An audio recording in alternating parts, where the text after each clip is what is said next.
Welcome everybody to Stunthangar Video Hangouts. If you have been waiting for the link, sorry about the delay, had a little technical difficulty.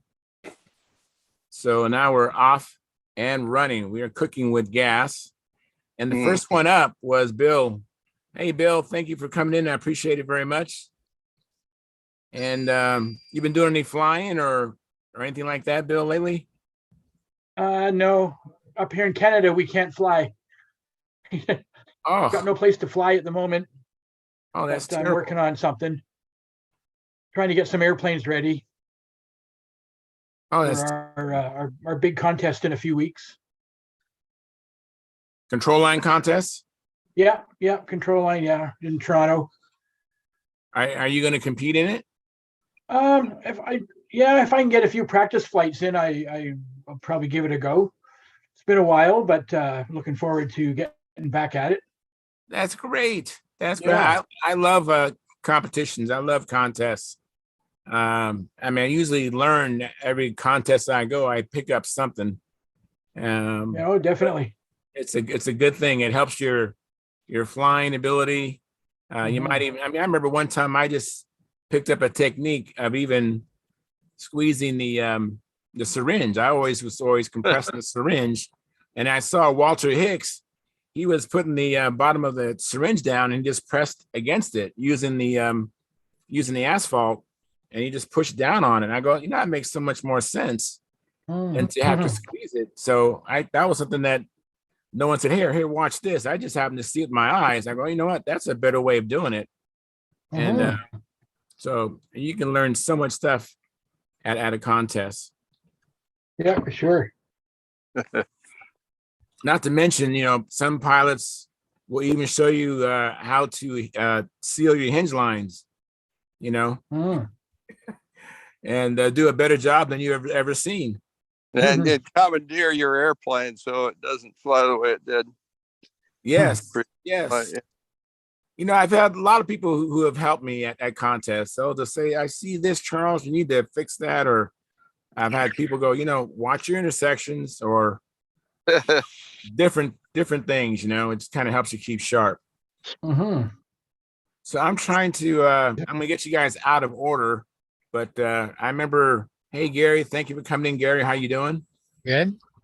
Earlier when I said that we wasn't live, now we're live, by the way. So this is a live stream now. And let me see here. And then Ed, you said you was feeling better. So I'm glad to hear that. So thank you for coming in. Have you had a chance to do any flying or, either full scale? Well, or for me, 2 weekends ago, before getting sick, I was trying to show a 12-year-old flying control line, and I should have not done it by myself because I needed an extra hand. And even though I explained to him about lifting his arm and lowering his arm and everything and showed him a demonstration, we went to give it a try anyway. And I says, you got to use a little bit of up elevator because we got to get it off the carpet because you're on grass here. And so he did quite well until it took off. And then as the airplane rose, his arm rose into a wing over. So I chopped the throttle and down it came. And luckily, being one of those Depron foam, glue the wing back together, change a prop, and it's ready to go again and stuff. Good. But I didn't have stuff with me. But at least he's very interested, and we're going to give it another go here in another week or so. And the weather's finally turned to our favor and stuff. Oh, good. That is good news.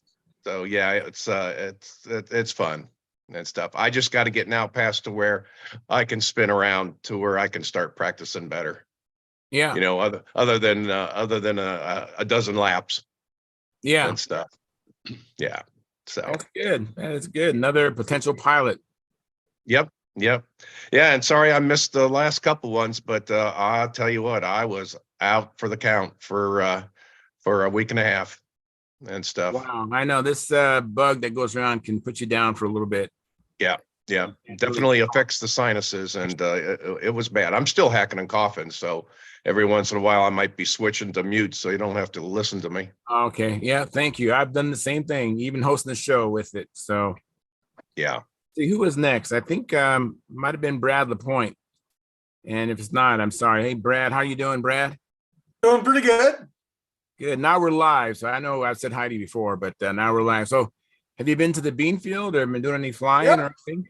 All Len right. and I were out flying yesterday. That was you and who? Lenny, Lenny. Okay. Cool. So what did you fly? my Ringmaster 576, Oh, okay. Oh, what engine do you have in yours? LA 46. Yeah, I had one and I had an LA 46 in mine too. It flew pretty good. Yeah, works rather well. Now is yours ribs or because mine was a foam wing? Mine was foam wing. It was a Tom Dixon kit. Okay. I might have had the same one. It was given to me. And this guy left California, if you can believe that, and went to, of all places, Wyoming. And no offense to anybody who's from Wyoming, but that's where he went. But he couldn't take all his airplanes. So he gave me like a tremendous deal. I forgot what I paid for like 10 airplanes. And I've given some away as well. But yeah, so it was what was in that mix was a Ringmaster 576 and a Flight Streak 576. So it was kind of neat to have those two big birds. And let me see, I think Mark Gerber came in after you, Brad. Hey, Mark, how are you doing? Good, Charles. How are you? Doing well, doing very well. I didn't go flying today, but did you go flying or did you do anything in your shop? I got 3 sessions with the Bearcat now this week, and 3 sessions? Wow. starting to get trimmed together, and should be flying a full pattern here soon. So what trim changes have you made?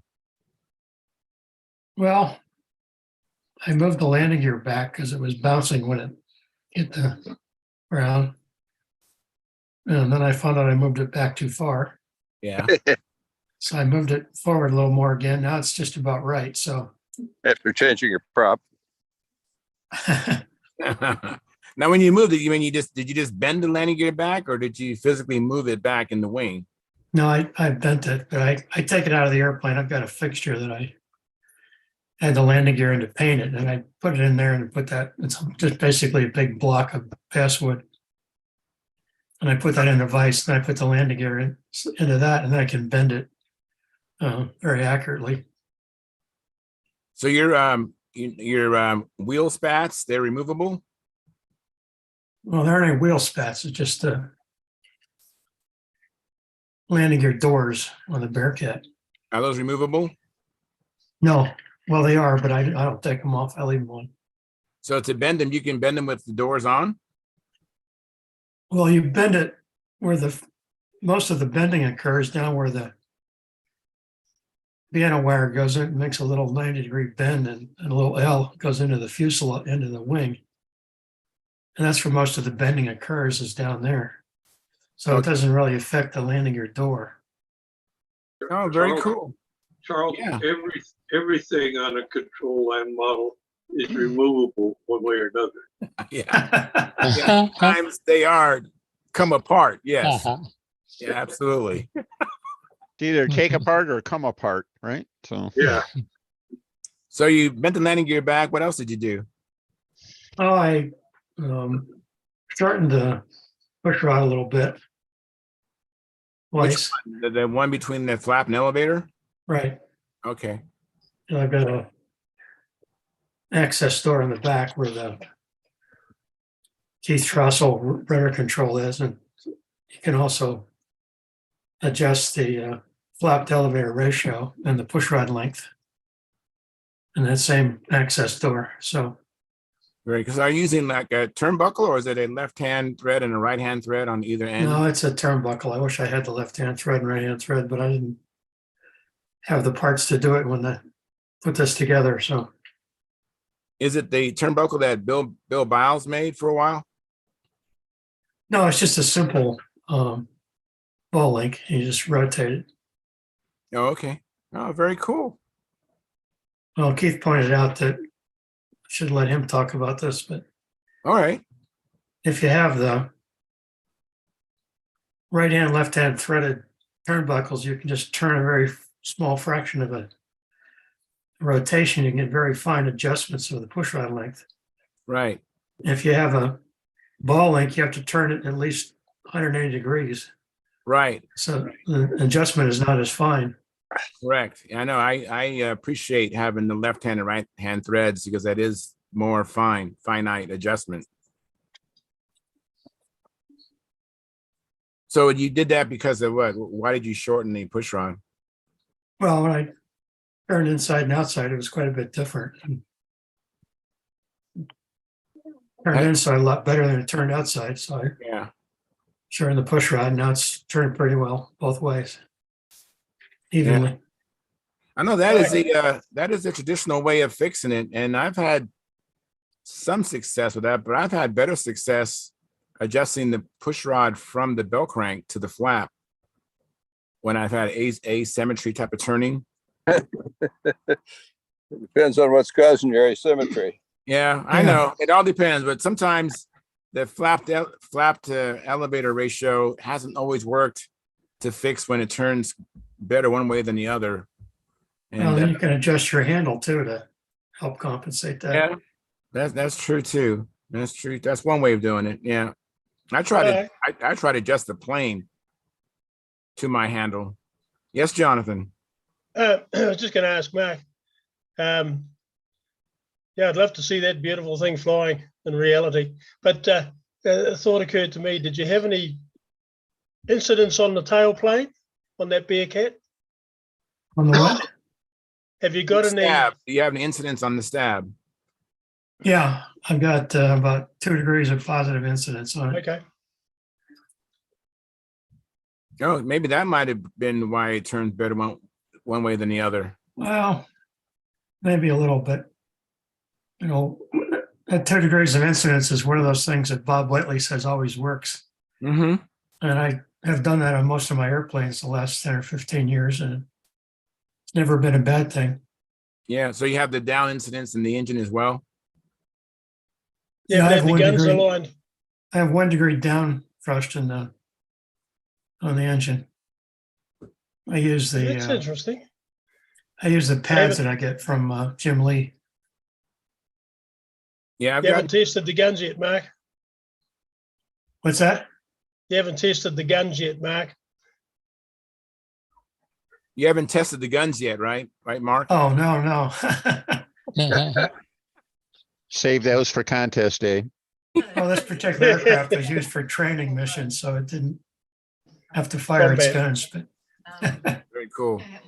Well, let me. I've also I'm adjusting the tank height right now. Oh, okay. Okay. Try to even out the upright inverted runs, and Yeah, I was it's getting close. Flying with Joe Mata today, and that's what we noticed. And he had to adjust his tank height as well. It was running slower, inverted, and he was just amazed at how just little adjustments can make a difference, you know. Mm-hmm. And you was saying I should ask Keith something about the trim session. Do you have any comments, Keith? No, he's going the right direction.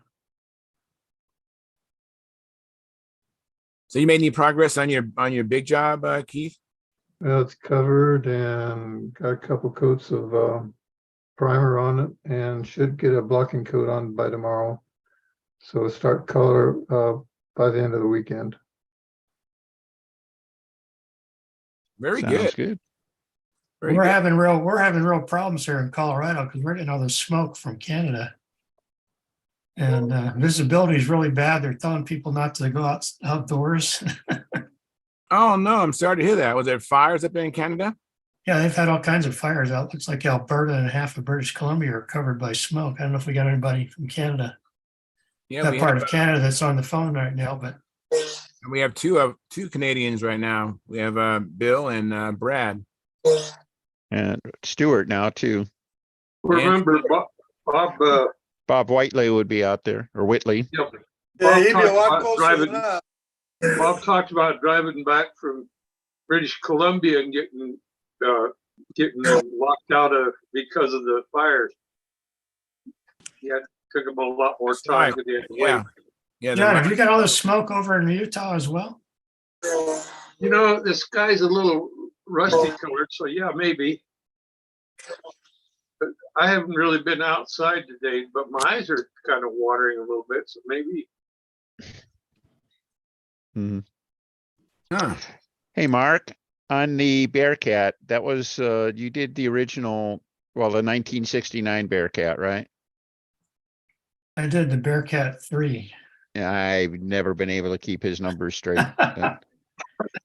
But the reason I asked is that I know in his later airplanes, Al Rabe used to be a fan of putting fairly substantial positive incidents in the stab. I don't remember if he did it.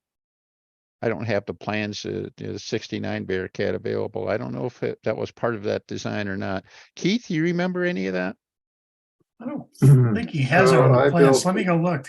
Well, I'll go look too. I built the one in the magazine plans.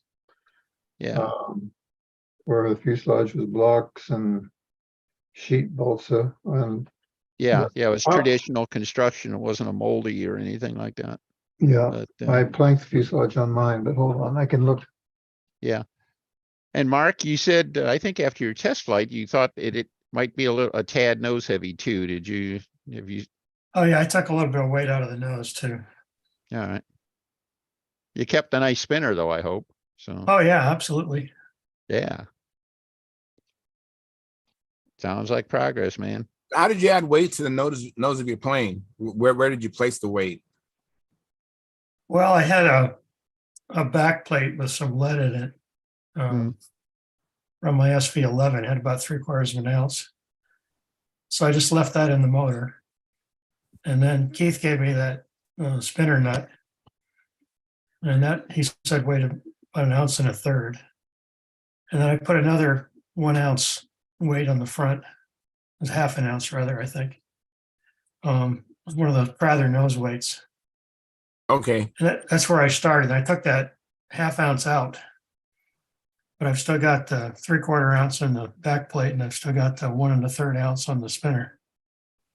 I may take some more out yet, but I'm going to wait on that for now. So in the back plate of the engine, in that cavity is where you have that 3/4 ounce weight. Yeah, I like to put it back there because then it's not on the shaft. And it's not causing any kind of load on the shaft. Yeah, I agree. So how do you capture it inside that cavity of the back plate of the engine? Well, I just take the back plate off the motor and I melt some lead and I pour it in there and then I just let it cool. And then usually it doesn't come anywhere near the top of the back plate. So I put in some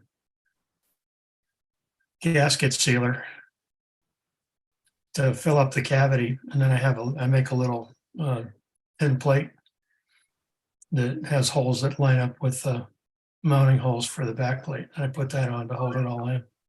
Wow, that's pretty elaborate. That's pretty cool. It works well. I mean, once you get it right, it just leave it like it is and you go. It's good for a long time. That is very cool. Very, very cool. Let me see here. Who was next? I think John Miller, and I might be out of order, but hey, John, thanks for coming in. Glad to see you. Good to be here. So what you been up to?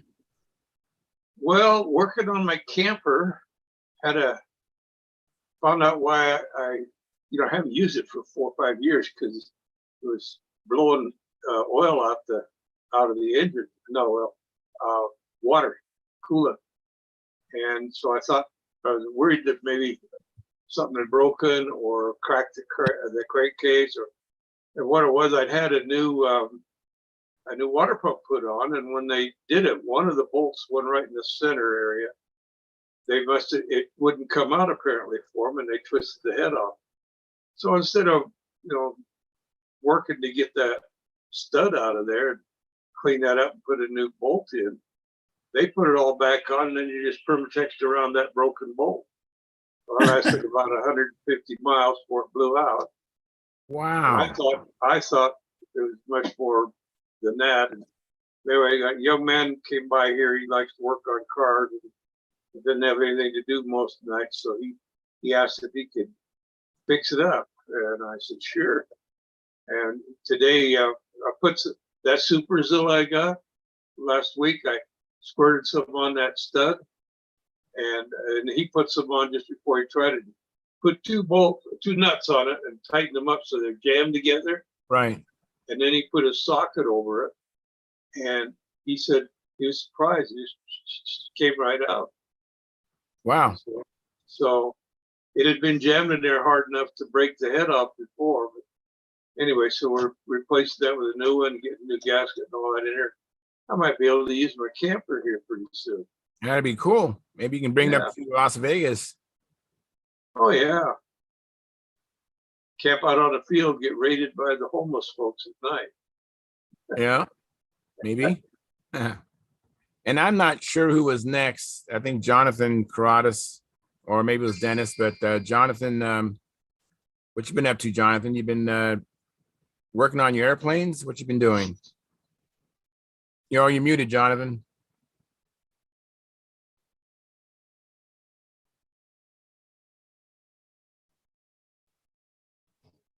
Yeah, no, not There a he lot. goes. Not a lot in the last week. The weather's quite bad today, and tomorrow will be for a day or two. So there won't be any flying this week. And I've got a date for my operation now. I'm a month away. I got a solid date, so Oh, I'm good. looking forward to that. And yeah, I've just been messing around with the odd aeroplane little jobs here and there. But last week I had some video. I was going to try and I'll probably mess up the screen and get lost and cut myself off, but I'll try and show you a couple of things if I can figure it out. Let me fix this. I gotta fix that here.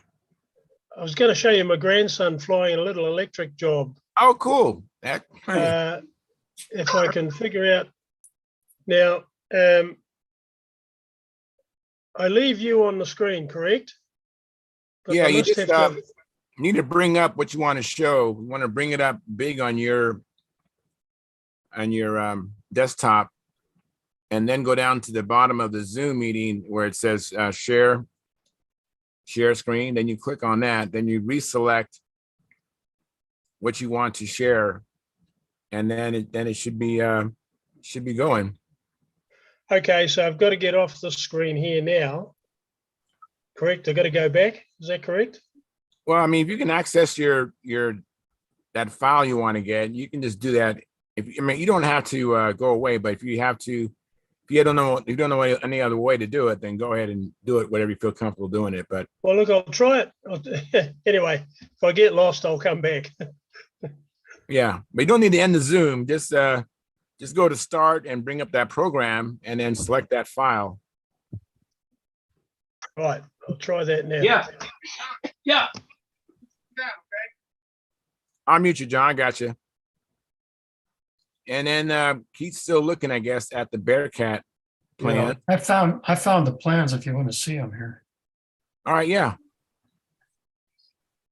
Plans for the magazine article show no tail incidents and doesn't talk about it in the article either. Look at this.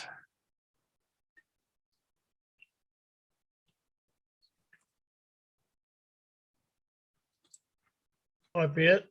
Can you see that? Yeah. Right here, it says 3/32 inch incidence in stab Okay. right there. So I don't know what that equates to in terms of degrees. I'd have to I was do about some to math. ask you that. I was going to ask you. I figured you knew that. No, I just did the 2 degrees, Okay. Yeah. but he drew these Bearcat 3 plans Okay. probably sometime in the 1990s, or not anywhere close to when he actually built the airplane. So I don't know if he added that or not, but it is showing on the plans that Raby published for the Bearcat 3. Okay, while Keith was looking, I was looking too, and the plans that went into the model aviation, I think it was article, did not show any incidents and no comment on it. Right, right. And it also showed, the older construction, which is sheet balsa sides and blocks and stuff like that. And it's not, this one here is gorgeous. I mean, it looks like it's got, the angles and the overcrown surfaces and stuff like that. So, yeah. So, let's see. See if I got it. No, that's not it. I thought I had it.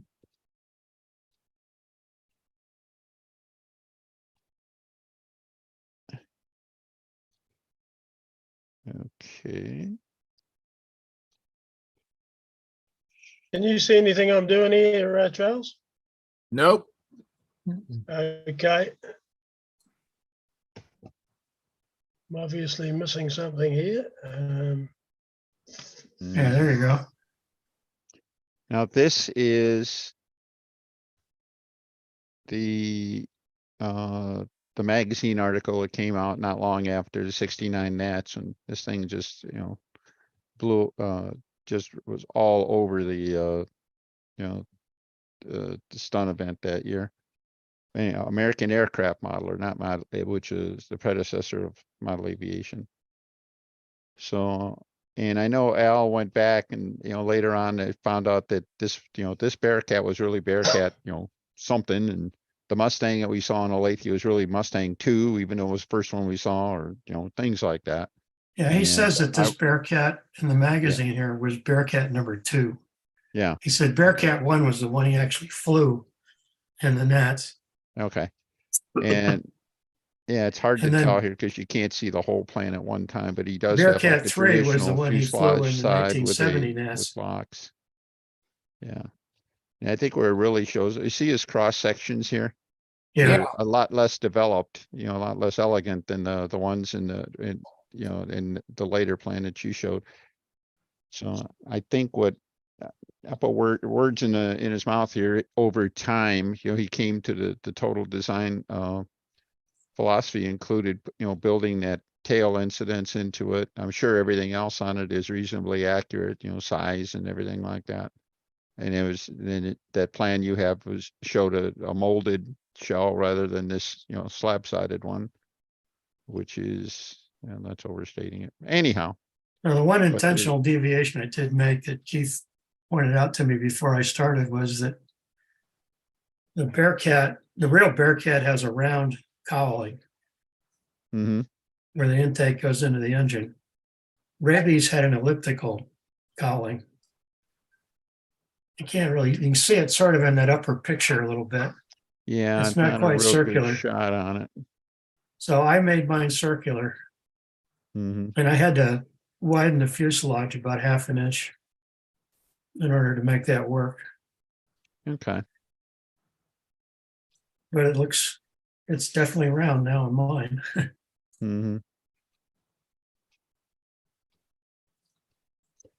Yeah, I always liked the way he drew the thing. He drew the fuselage with the airplane in a takeoff position rather than, just horizontal layout. I thought that really, struck a nerve, if you will. And there's the simple landing gear he used on the early one, not the shock gear. Well, the Bearcat 3 that he flew in the 1970 Nats did not have the shock gear on it. Okay. He did the shock gear on the first one plane he used. It was on his Sea Fury. Okay.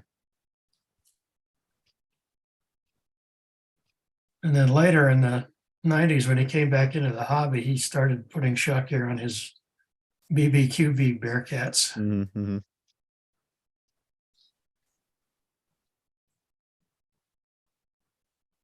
When you're showing Dennis, what engine did that call for? That was a Tiger 46 back then. Okay. Which I think, Mark, you said you used the 60 on yours? Yep. I like Mark's choice better. I don't know when the 60 came into general use as a stunt engine, but I think, as I said before, when I was getting into the stunt world in the early 80s in New England, all the big guys were using the Super Tiger 60. And it hung around for quite a while. Then they started going to pipes, and other things happened.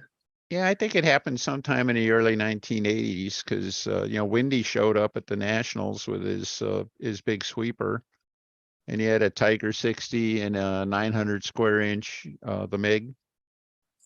And I think that opened a lot of eyes, and it seems to me it was after that 60 started showing up and everything. So Yeah, I've got an article out of, I think it's out of the Nest, New England Stunt Team newsletter mm, from 1982 that Glenn Metter wrote about how to set up a Super Tiger 60 for stunt.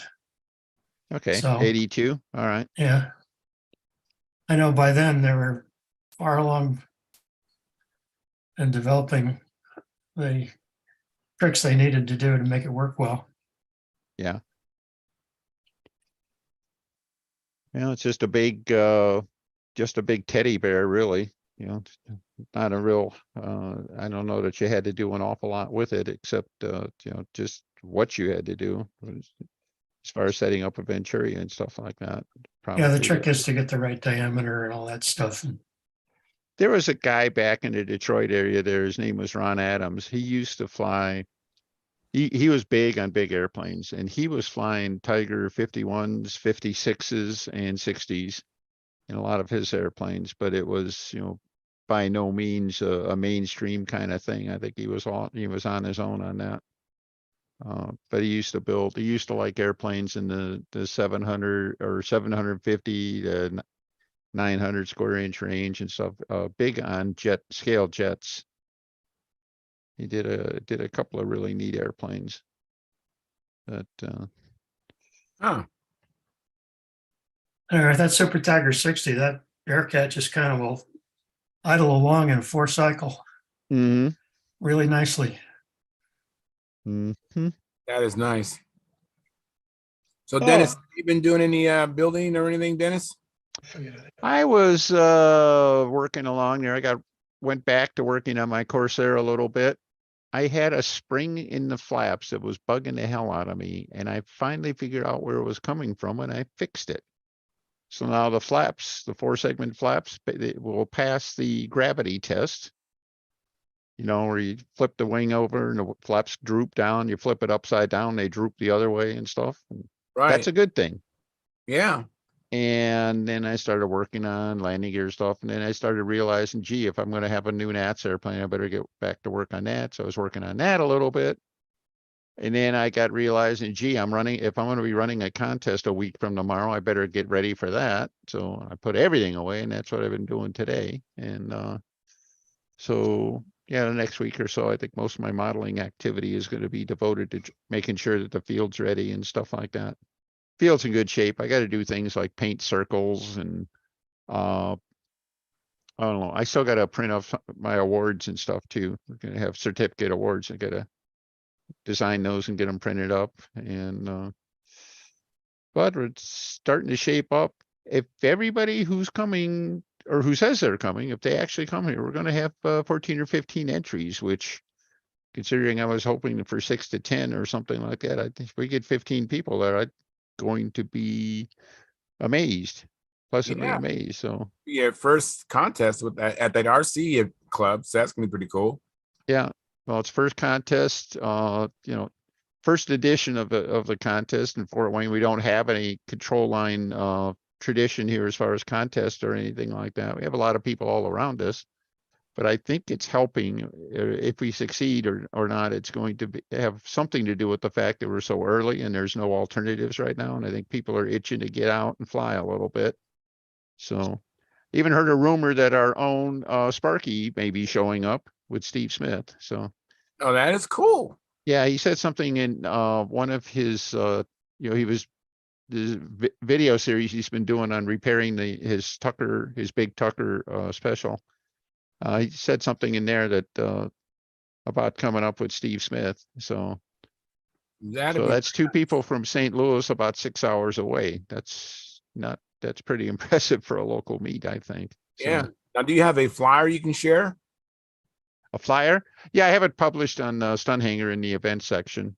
You want to share it here? Maybe our audience. I'll see if I can find it. the audience might appreciate it. And while you're looking Hey, for that, Charles, if you show up, you don't even have to bring an airplane. I have an electric SV11 you can borrow. How's oh that man, sound? yeah, that'd be nice. That would be nice. That would be nice. To fly the prototype. That's exactly right. Actually flies well. I think he'd like it. Yeah, I think I would too. Or either that or you'd fly it and you say, hey, you got to finish trimming this thing out. And I know you've been doing a lot of stuff on yours, but Yeah. Hey, Well, has anybody heard any about our Joe Knoll gang? no, I just saw some stuff on Facebook. I just saw a lot of videos, but it's all, mainline stuff, RC jets and 3D. I saw a video that Will Davis showed of Rick Huff's wife. Her flying what plane was she flying? What was that plane? Sarah Marie. Yeah. Yeah, I saw that video. That was taking that triple tree. Was it? Yeah. I was just calling up the Joe Knoll and then just watching whatever video come on that. Yeah. It must have been on something different. His own. Yeah, if you go to Will Davis's YouTube channel, you can see that video of her flying, which is pretty cool. See a woman fly. Mhm. Pretty good. no, Sarah Marie's been flying for a few years now and she keeps progressing. So Yeah. Yeah, I think I talked to her for a little bit at the Nats when I was there. mhm. Very neat lady. Yeah. Let me ask Stuart Morris, what have you been up to, Stuart? You been flying, been repairing, what have you been up to? Repairing is a good one. That's cool. I've been modifying. Look at Make it this. big. Oh man, let me just make it bigger. Part of the maturation of becoming a stunt pilot. Yep. Pretty good. I hope to get her glued together tomorrow. I cleaned out the engine. It was full of mud, so we'll be back and running soon. So the wing is fine and the tail section's fine. Yeah, the rest of it I think is okay. So yeah, I think I got pretty lucky on that one. That should What be- happened? What happened? I screwed up on doing a vertical 8, or no, it was horizontal.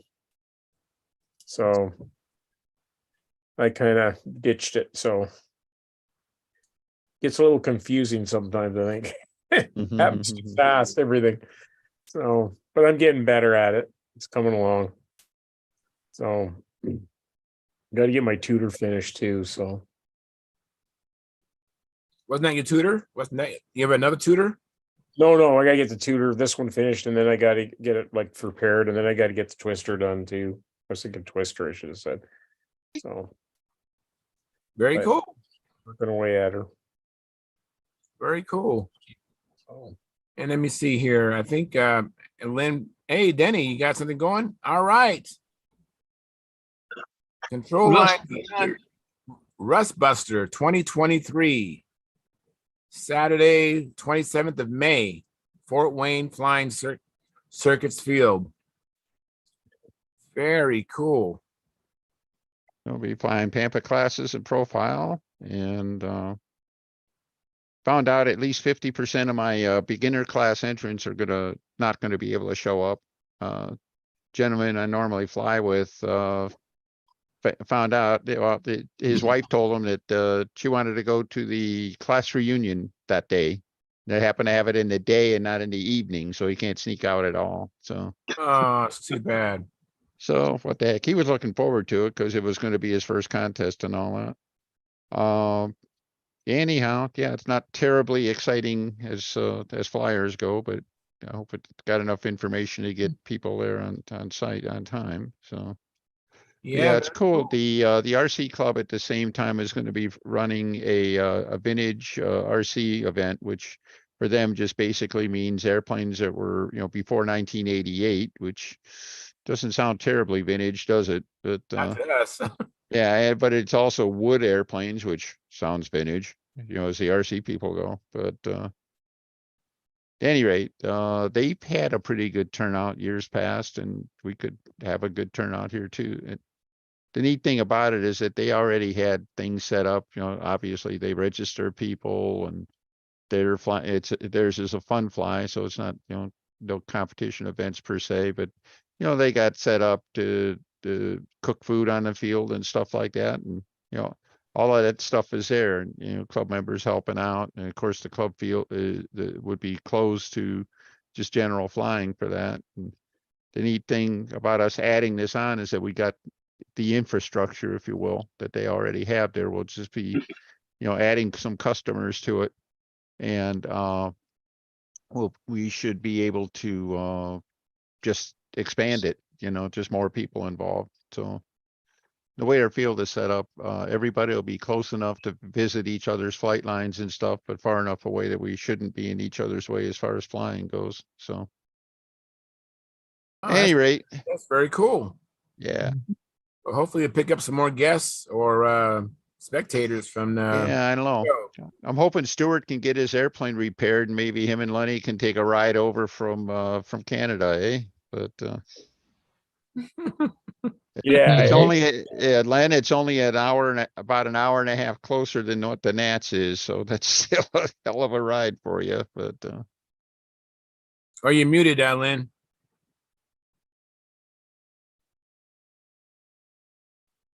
Yeah, it would be nice to do it someday, but probably not this year.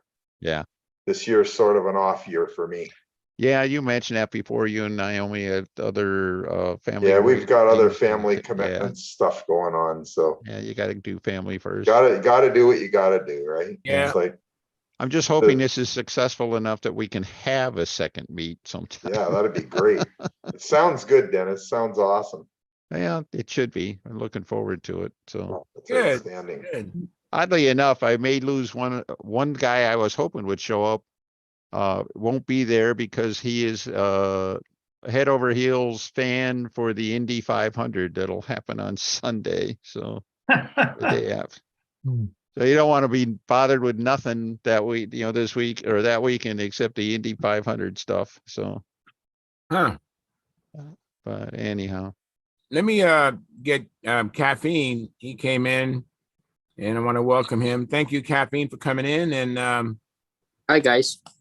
what you been up to? You been flying your Cardinal, or what you been up to? Yeah, well, I had some flights on Thursday. I had 4 flights, 2 with my Factor and other 2 with my Cardinal. With my Factor, it went pretty good.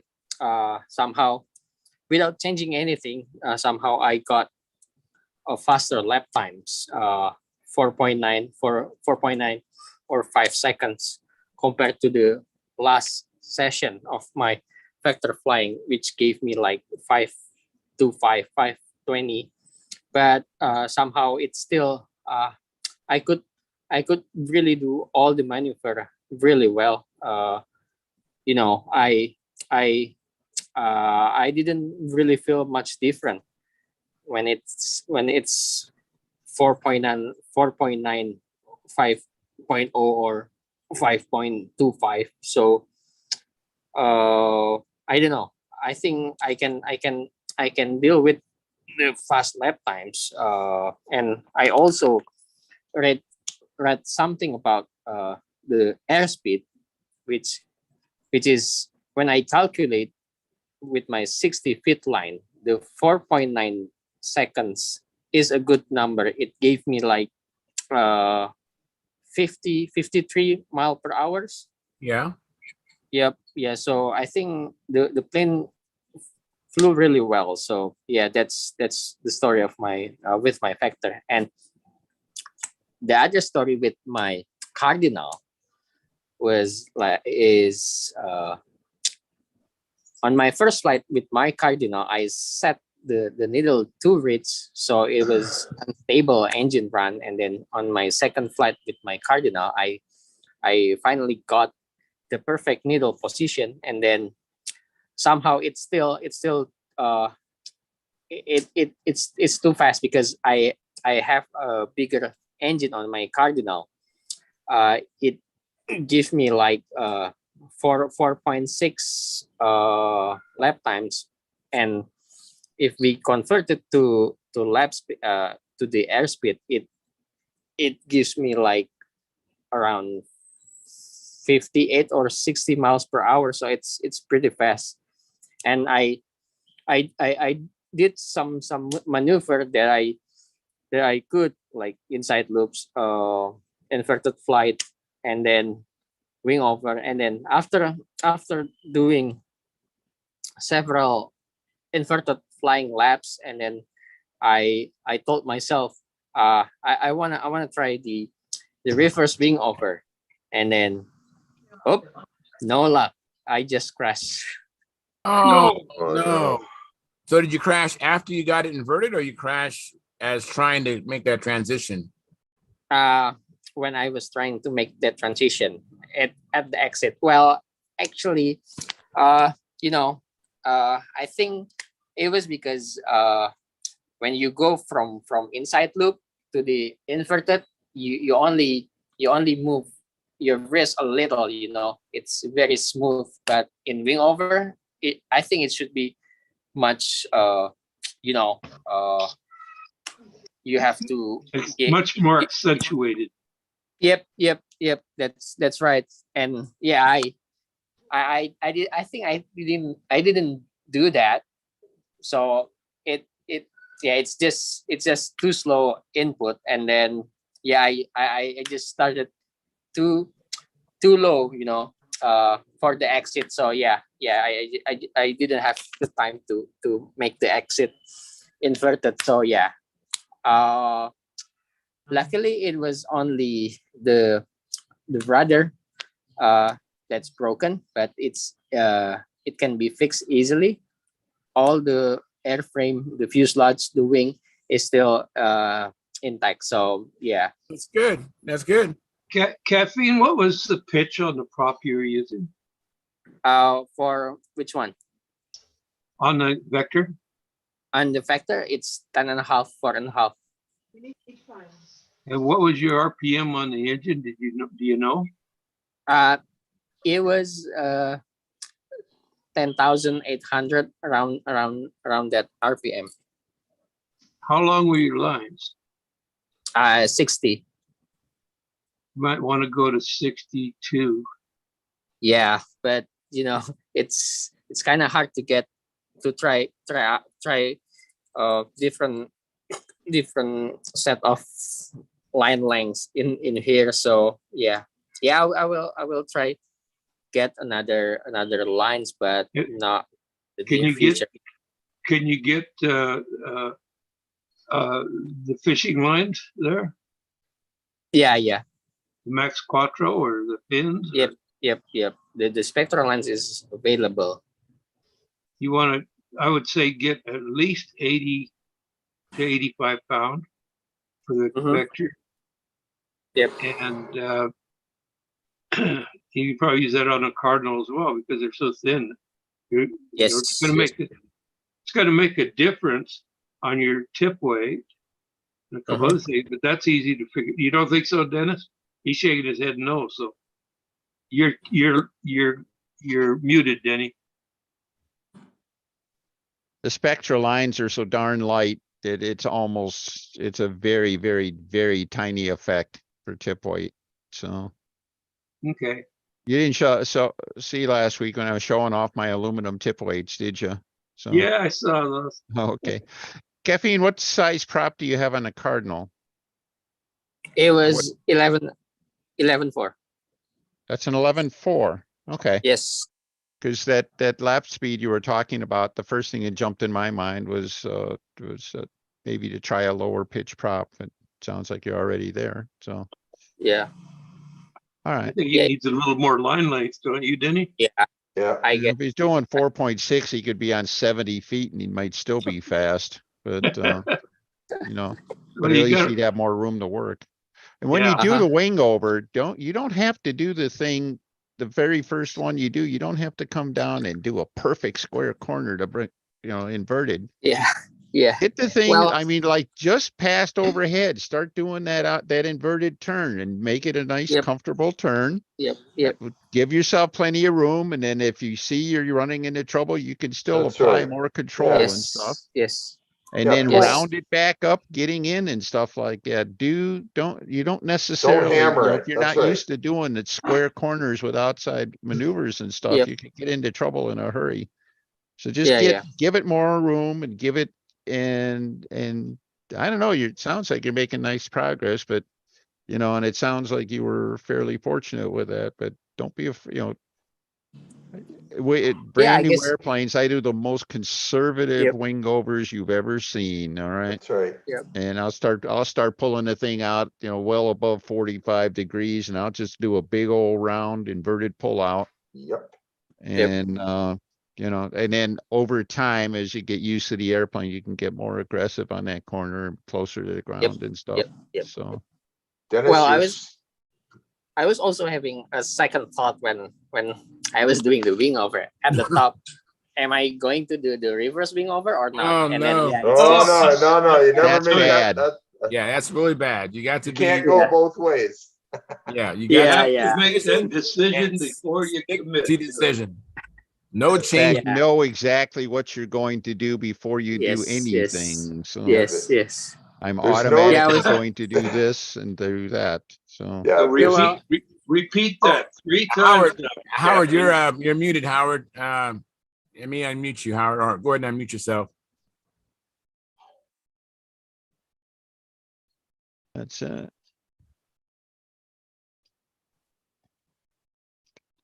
My comment was not worth waiting for, but I have made a compromise on which way to pull out of it. It's Yeah, not something I have watched guys do that, and they get that conflict, and you'll see them go whoa, Yeah, but it's in. right into the ground. Yeah. You can't decide both ways. It's one or the other. That's Right. it. What's worse is Yeah. I was flying a combat ship and I had indecision. Yeah. Yeah. Over. I crashed a combat plane with indecision, and that plane's moving, Yeah. quite faster than my stunt ship. So Just like that Well, other true. 950,000 guys who did the same thing. The mantra for learning stunt is decide first. Yes. Mhm. Then Mhm. do. Don't change. Decide first. Yep. don't Well- change your mind. Well, And go well, very actually, conservative. Yeah, it was my third. Yeah, I was like trying, like on first try, like go up, wing over, and then I bail out. I built out like 2 times or 3 times, and then after that I decide, okay, I was going to do the reverse wing over, but yeah, still And you I chickened still out. little second thought. Right. Yeah, just yeah, it's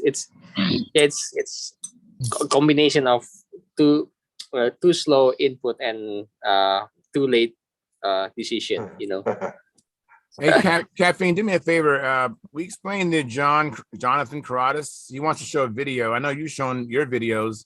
So what do you do Yep. to show your videos? If I'm on my computer, on my laptop, there's a button on the bottom part of your screen that says share. It has an arrow symbol. You go click that, and then if you are on your computer, you can I'll try choose. this. Yeah, I'll you give can choose the window.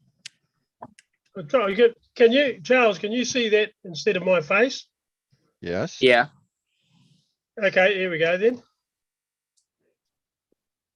I guess mine's different. I don't see, all I see is just the gallery. You saw something, Dennis? You saw his video? I know, I didn't see any video. I just saw his yeah. face, that's all. Yeah, he's trying to share a video of his grandson flying. Oh, hang on, that's a different one. Can you see anything there? Nope, No. just you. You hit the Just share my button. mug. You have All to right, hit when you that go to little the share, screen and then you button. pick the window you want to show, and then there's one more step where it says share screen. Yep. No, I can't That's- see anywhere that's where it. it says share. Down below where it says share, in the center, it's green. Mhm. No, You might need to float the cursor around near your taskbar for it to show up.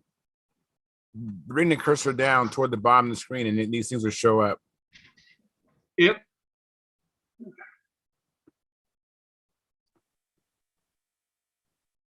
Do you have You the see it? video? Do you have the video playing already? Do you have your video playing?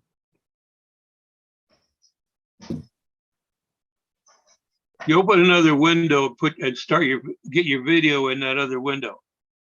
Then when you share, you go in there, you go in and you pick the screen that you got your video in. You pick that and then you hit share, and that brings you in. Oh, okay. Oh, yeah, I'll try that. Hey, Dennis. When was it? When was the time that you showed your lap times and airspeed table? That was like 2 shows ago, I think. Yeah, it was a couple of shows ago. Okay, I'll try to look at YouTube. Yeah. Yeah, I just read about the airspeed compared to the lap times. Yeah, it's pretty cool to think about the airspeed because some planes need more airspeeds than others. Yep. You know, it's Heavy one. funny. I started doing, I really meant to share that with everybody, or, like I talked about, and let's see. And then I know I had sent it. So Jonathan, no luck. You have the video playing? Have the video. My screen doesn't make sense to what you guys are saying. Are you on Anyway. are you on an Apple or are you on a PC? Apple. Apple. It's an no wonder. Acer. That's Acer. a what? It's an Acer. Oh, Acer. That's a PC. That's a Yeah, but Acer laptop. That's Yeah, a Windows. That's a Windows machine.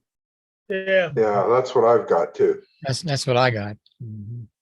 So you have your video playing, right? You have the video playing. Well, I was getting the video going, and I've got a picture of you guys one at a time up in the right-hand corner. But where it says you were saying it should say share or something. There's none of that. I've just got icons along the bottom, and none of them seem to make it work except. What are the icons? Tell us one of them. You have what icons you have on the bottom? There's Chrome. There's Avast, which I.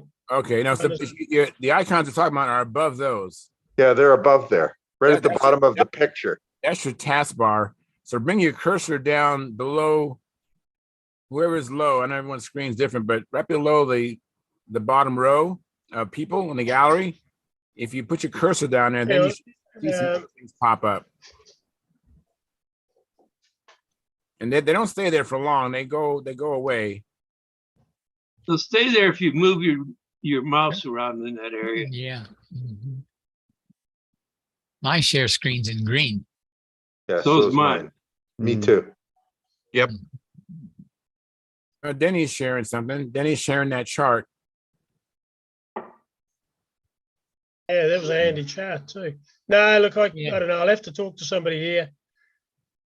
Nah, I And can't all work those it out. fails, all those fails, have your wife help you. Yeah, So that's you got any 10-year-olds around? Yeah. That's Yeah, my I go-to. am. Maybe I your am. window's down too low and it's not showing me. Move your whole window up a little bit, maybe so you can. That's a good idea, Gary. Well, Jonathan, with mine, don't even try to share. Just take your cursor down to the bottom and that pops up automatically. Is it doing that or not? No. No, when I go down to the bottom of the screen, I've got Well, for me, I would go just below Charles's shirt okay. and it pops up. Although if you're looking at the chart now, Yeah, I'm on the chart. okay, so just go to the very below the chart. Yep. Did anything pop up? Yeah, there's a shaded block there, and it's got an arrow up, microphone, video, and Yep, something else. that's good. Now you're getting close. Yeah, now that's it. That's what you want to see. Okay. Keep going across. It says. Go over to the right. Won't let me go because it's just a little tiny picture. It's only it's a little thumbnail picture of Liam's That's head at it. the moment. Well, you want to click on the thumbnail you want to share. Okay.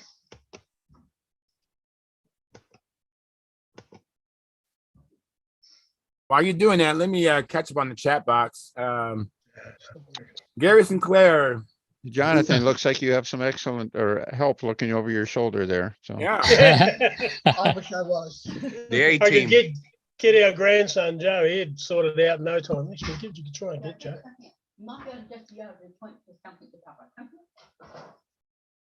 You're far better than what we are. Just there, isn't it? This guy can fly control line too, but he doesn't at the moment. Joe, can you show me how to bring up the video of Xavier flying? I've got it in documents, but these guys want to see it, and I can't bring it up. Yeah, sure. Right, here we go. Right, we're going to have a go here. Young Einstein teaching a klutz. Or you can send me the video through to my email, and then I will help you to share it from my site. Yeah. Okay. Or do you just want to do that? No, keep going. Keep going. Just give it a minute. So,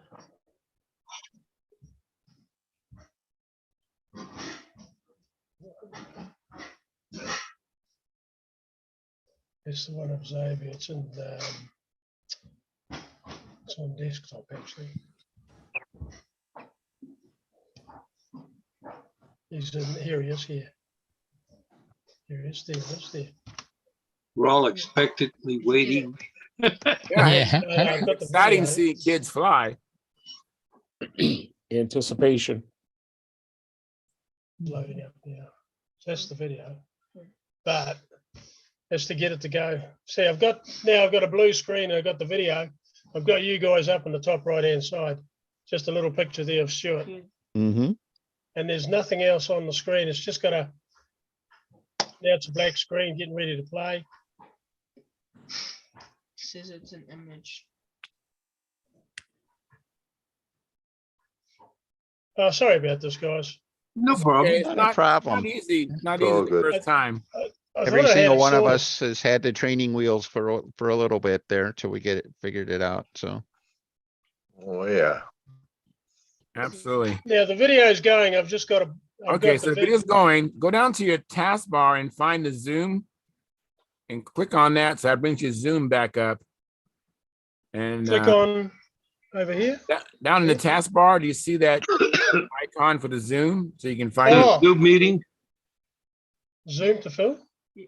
No. Hope I didn't confuse you. I was just, It sounds like he's got a Zoom meeting up in the corner. He needs to Yeah, I bring it know, back yeah. down the screen. make the zoom bigger so you can get to the share screen, which is down on the very bottom. And we'll get back to your video, but just get to the zoom. Since the video is running, just get to the zoom, and then we're going to locate that share screen button.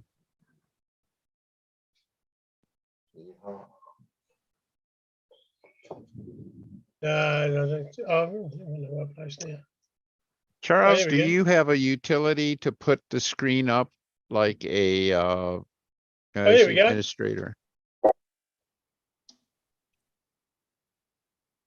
There we go, Hey! Jonathan. Hey, Good. It's Now I don't know starting. how the hell that worked. Don't go away, Joe. It's starting. All right. Well, it's still haven't seen it yet. You guys see it yet? I just see not it. yet. Not yet. There we There go. we go. All right. There you go. Congratulations. I'll run it again, eh? Yeah, you gotta start it Yeah. again. run it again, Yeah. start it over. Right. How old is your grandson? How old is he? How old Xavier now? There you go. 7. I think he was about 7. 6.5 there. Very cool. Oh, look at that. Chopped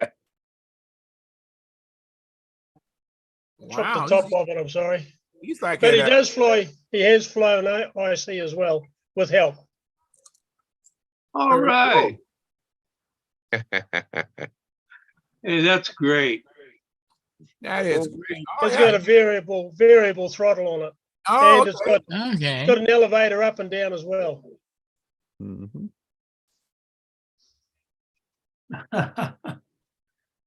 That's All very right. cool.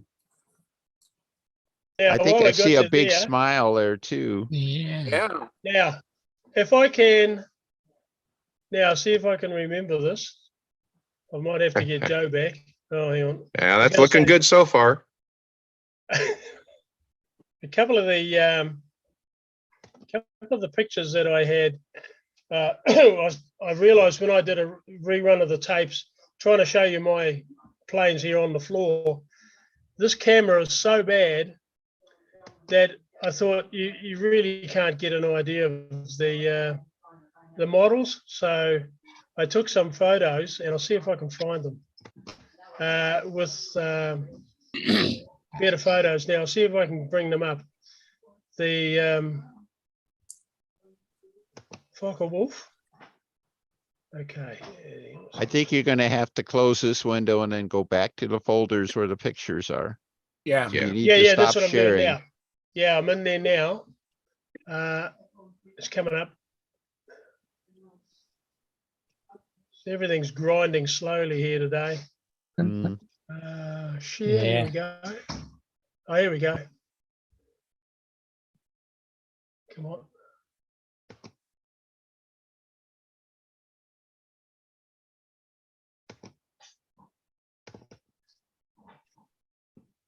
Oh, There we there we go. go. There we go.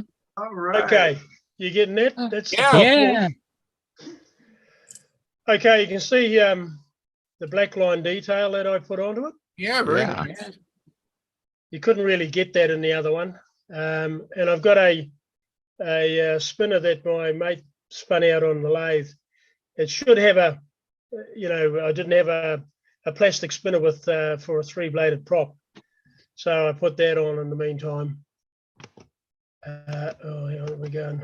Oh, now that was my Messerschmitt Oh, very, 262. oh, very cool. Mhm. It was before it sort of got a bit of hanger ash on it, and I've changed that. Oh, that's another photo of it earlier on. That was during the rebuilding process. You can see the black line there. Yeah, Mhm. very nice. How'd you do the black lines? That with a ink pen, or did you do it? How'd you do that? No, I just an ink pen. I just use a what we call a permanent marker here, or felt tip, Mm. and just take my time with a flexible ruler. And I like that 30-degree T-square. It's quite small. You can get into tight spots with it. Mhm. Sometimes I even go mad and do the sit there in front of the TV and go dotty, put the rivets in as well. There's some lines of rivets on that. Yeah. You can go blind doing that. Yeah. Yeah, it creates a real nice, Looks- first impression though when you see it. oh yeah. Yeah, that was, oh God, that's me. You don't want to see that. All right. Very cool. All right. Yeah. So I'll just show you the Nobler, and then I'll get out of it because I've taken up half an hour of your time. No, that's all right. It's all Doing right. fine. Never get tired of looking at airplane pictures. No. And the key word there, Jonathan, was airplane pictures. All right? Yeah. Yeah, Yes. And you know I'm teasing you. Oh, it's going real slow here.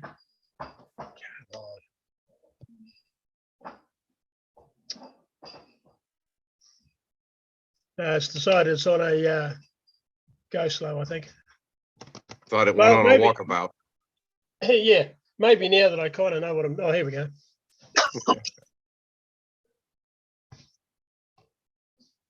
No, it's disappeared. Yeah, you bounced out of it. No, it's gone. Yeah. Well, anyway, so there you go, guys. Thank you I very sort much. of know what to do now. So Yeah, thank you very much. Appreciate that. And let's see Mhm. here, I think let me catch up on the chat box because I haven't done anything. I didn't do the monologue or anything. So we have Gary Sinclair who came in the chat box. He's a member of our YouTube channel. He's also the monitor of the chat box. He says like provided. And Dennis Adamison, who's also a member of our YouTube channel, he provided us with a like. And an old control line pilot, that's Bob Whitley up in Canada. He's also a member of our YouTube channel. He says, like given, cheers to all. Hope to join you on Monday. I had a great time flying with Chris Cox and the guys in Vancouver. Picked up some nice planes, some goodies to show you. Still smothered in smoke. Well, he's smothered in smoke. We asked about that. Mm. And Terry Mitchell said, is there dihedral in the wing on the Bearcat? And that is yes. There is dihedral in the Bearcat that Mark Gerber has. And an old control line pilot says, I think Al had Tiger 60s in his Sea Furies, Yes. early 70s. Yep. And then Tom Rammel provides with the like. Terry Mitchell provides with the like. Thank you, gentlemen. And then Keith Bozell, this is a local guy who flies with me once in a while. He says, the P40, how long do you want the lines to be? Well, it depends upon your engine. I have a LA 46 on mine. So I think if I remember correctly, I was flying it on 62 to 63 feet lines, eyelet to eyelet. And I had I think a 12.5 or 12.4 Zinger prop. Excuse me, Zor prop. So it all depends what motor you have, Keith. And then Mark Lumen, who's also a member of our YouTube channel, he says, at El Dorado contest, first real contest for me. Whee! And he says, we'll give a rundown on Monday. I look forward to that. That's fantastic. I'm surprised we're not getting a rundown from Mike Lonke and Will Davis and all that from last week. Yeah. Let me see here. And Steve Smith's here. Hey, Steve, thanks for coming in. Hi, how's everyone? Hey, Real we're good, doing Steve. good. How about you? I'm doing great and looking forward to coming to your contest, Denny, next weekend. Look, I understand you got somebody to ride along and you got a roommate. Huh? I do. It's none other than Sparky. All right. Oh, cool. All right.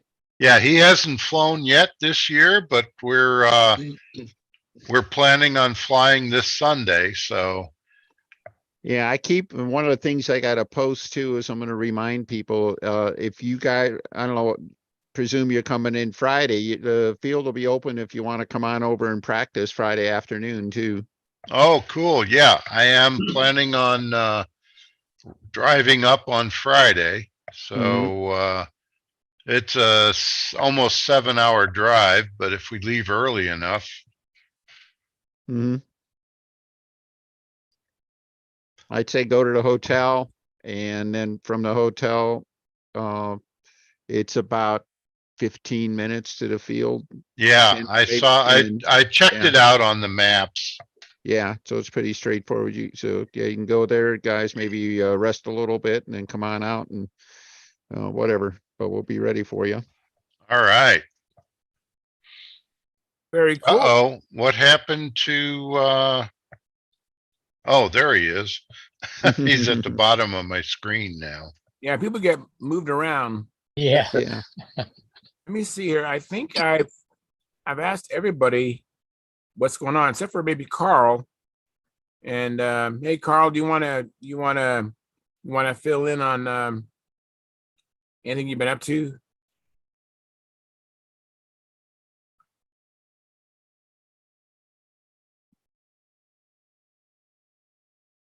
You're not muted, but we can't hear you. Yeah, we can't hear you, Carl. but you're not muted. I don't know what, maybe it's not plugged in.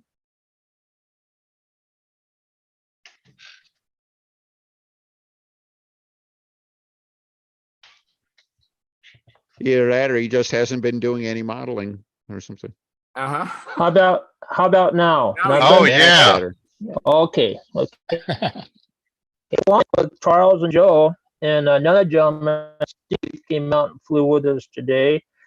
And I was going to tell Caffeine not to feel bad about backing out of maneuvers because I made several attempts to go inverted and didn't have the courage to follow it through, and I bugged out. So, but I'm getting there. Yeah, eventually you'll do it. You just kind of, after a while, you get sick and tired of not doing it. And you go, you know, Well, what, I'm going to just do it. And then you just do it. And it might be brief, but you do Yeah. it. And then you work Yeah. on extending it from being Yeah. very brief to a little bit longer. Well, I think if you and Joe didn't want to go home early, I think I would have done it. Oh, yeah. Blame it on us. Throw some shade on us. Yeah, go ahead. Go ahead. Makes sense to me, Carl. No, it was. I bet you Kathy won't buy What that. What was that, Dennis? I said What was what that, you Denny? said makes sense to me, man. Yeah. No. I bet you Kathy Ev- won't even buy that. Kathy will like, yeah, right. Yeah. Yeah. No, it was a really good day today. So good. Yeah. But anyway, that's it. All right. Well, thanks for coming in, Carl. I appreciate it. Yeah, you. All right. Hey, Denny, Yeah. I do not have a profile plane. Hmm. So if you need a judge for profile, I'm available. That's terrific. I might take you up on that. Okay. I was going to ask if you would be available to judge expert. Sure. I want to fly, I don't know, intermediate or advanced, whichever makes sense at the time. Yeah. But I Yeah, can don't know judge how- expert, sure. Yeah, we're going to have, I think, a fair amount of advanced and expert, and I'm going to have, I was mentioning earlier, I lost at least what I expected to be 50% of my beginner entries. So, and there's another guy who I haven't heard for sure if he's going to be there or not. I may not have any beginners. All right. It might just be one or so. And intermediate, same kind of thing. Yeah, if there's no one in intermediate, I'd rather Yeah, we'll just group we'll go work it out. to advanced. Yeah, we'll just work everybody together. Okay. I'm anticipating, I guess I would expect that there would be more people flying profile than any of the other, skill classes or anything like that. 'Cause we got 'em Yeah, all yeah. combined. So. But at any rate, yeah, I gotta paint circles on the field this week. Just that'll help the out of town folks to see where we're at and stuff. I think you're gonna like the flying site though. I think we got a really Yeah. good place to fly. So I'm looking forward to it. okay. Yeah, his flying sight. I mean, I've just seen the lawn. I mean, the lawn barely covers the foam or rubber on his wheels on his airplane. I was Yeah. like really impressed with how low it is. So very nice. Mm. Well, let me see here. Jonathan, you want to get my attention, Jonathan? Go ahead. You got to unmute yourself. You're muted.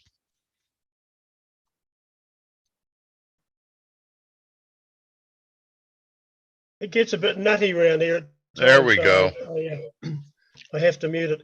Yeah, just when I'm judging, it's quite interesting when the flying is taking place on say a soccer field or a rugby field. You've got lines, and boy, do they help you, So just something I wanted to share with you guys. Anyway, it's quite good too to give the feedback to the pilots, in regards to when to climb for wing overs and stuff. And I was going to say, Keith, I'm sorry, I don't know what happened to the formatting of your friend's poem.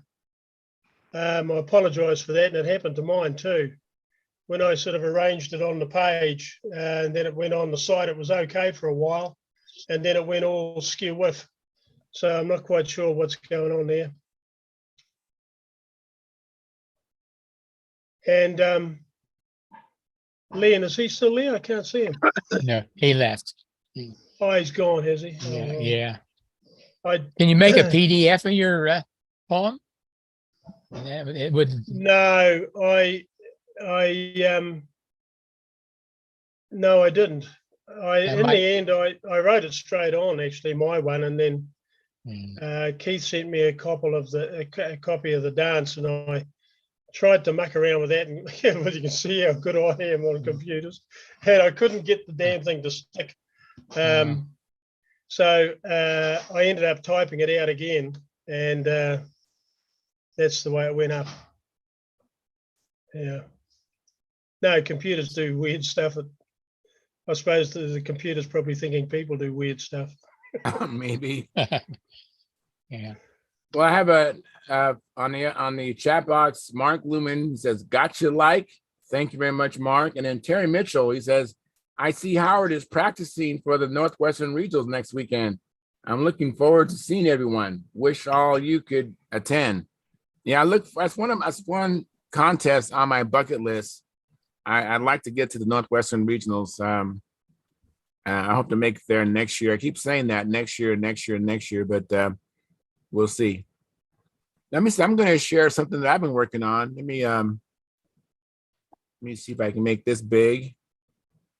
And just give me a second here. All right. Let me do screen share. And for me, it's kind of weird. Things don't show up very well. For me, let's see how it shows up now this time. All right. You guys see anything? Yeah. Yes. Yeah. Okay, so that's the first screen. And the reason why I'm sharing this is because I actually use this Dubro 90-degree nylon bell crank to harvest these two bushings, these brass bushings there. You see that, the bushings? See my Yeah. Okay. So that's the first thing is I buy that. I think it's maybe like $2.50 or so at my local hobby shop. And I don't use anything else. I just, maybe I could have used the washers. But so the next screen I'm going to show is, okay, so there it is. That's the bushing that I want. Okay. And it's going to make sense once I proceed. And then you see how thick the base is of that bushing? Yeah. It's too thick for what I wanted to do. So I had to go on to the next slide here. Let me see here. Oh, it's out of order. Okay, this is okay. So this is the wing.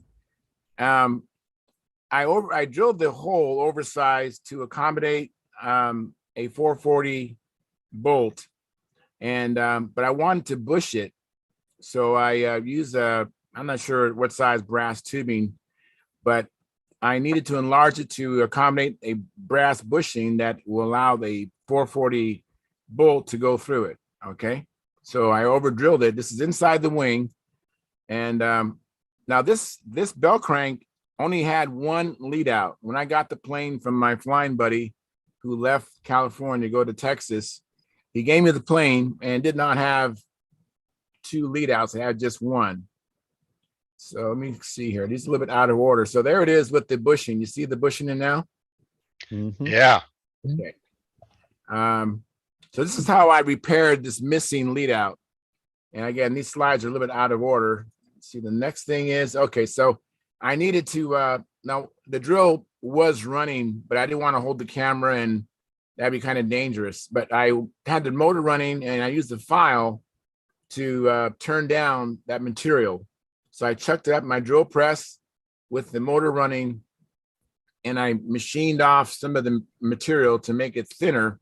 I needed to be, to allow the line, which I had made outside, the lead outside, made outside the plane, and the thimble, the thickness of the thimble, I wanted it to be under the top of that bushing so I could put a washer on top of that to capture it. Does that make sense? Yep. So here's the lead outs. I made the lead outs because, you know, one of my, I solicited a bunch of people, how do I fix a missing lead out? And one idea was to go ahead and basically, one was to do a crimp, which I don't do crimps. And No. the other thing is to wrap the lines. And I didn't want to wrap the lines in that narrow space of the open bay. So I made the lead outs outside the wing. And these are the lead outs right here. So I use black for up and red for down. And let me see here, the next screen. Okay, so this is it all together. So I got the bolt. I use a button head screw. So it's a really shallow head, round, has like an Allen head type of configuration. So I got the bolt going through a washer and then through the bell crank, then through that bushing, then the lead outs I just showed you, then a flat washer, and then a nylock nut, right? Mm-hmm. And now the other end of the lead outs wasn't terminated. I just terminated just the ones I was going to attach to the bell crank. And once I fished, now one of the lead outs, because the line was already there, I could use that to fish the other, the new replacement all the way through the ribs. And then I was fortunate, this is a Brodak Cardinal, by the way, and right on the outside wing, there is not a rib, the way they construct that. So I actually moved some of the covering. So I was able to actually fish the lead outs through the slider, the adjustable lead outs. And then the other one, which was did not have any lead out there, I actually just used a solid piece of wire that I fished through the whole panel, and I taped the new lead out to that and pulled it through. And then when I got to where the lead out adjuster is, I was able to remove the tape and then just fish it through the lead out guide. And that's what I've been doing. And then, so this is the finished picture showing you the new lead outs terminated outside the plane. And then you saw the lead out onto the bell crank earlier. So that was what I was doing yesterday. And came out pretty nice. I've been this only has happened to me twice. I've received 2 airplanes from my friends, and one I was just moving the control surface. It was an imitation, by the way. And where'd my screen go? I'm trying to get you guys back because I stopped sharing. I thought, oh, maybe I didn't stop sharing. Let me stop sharing. All right, so I received 2 planes in my life as far as flying, and one way or another, I lost one of the lead outs. And so I went ahead and replaced both lead outs. Since one came loose, I figured possibly it's a matter of time for the other one to come loose. And that was my adventure yesterday for the most part. Does anybody have any Looks like questions? it turned out really nice. Yeah, it came out really good. I'm really pleased with it. I thought about it long and hard for a long time. Hey, Charles. Yeah. Hi, Charles. Hey, I just wanted to say hi to Keith. Hi, Keith. We went back and forth, and I got the plans for the Whirlwind from Keith, and we've had some good discussions on the big job as well. So I'm just glad I made it in, and I can say hi. All right. Well, you're welcome. Yeah, no, I got them all printed up here. The You're going to do Whirlwind, anything so with that I'm Whirlwind? getting got it on the list of projects for sure.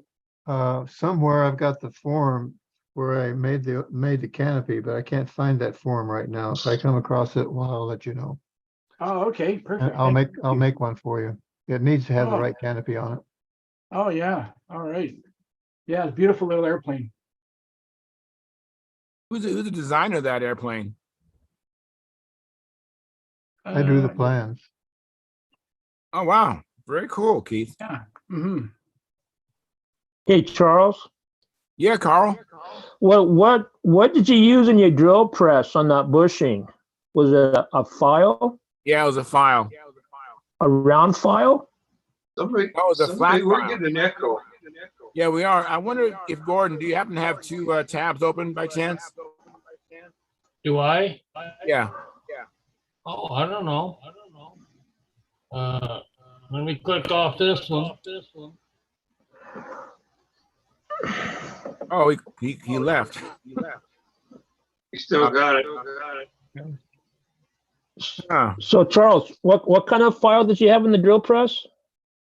It's a flat file. It's a I don't know how to describe it. It's just a metal file.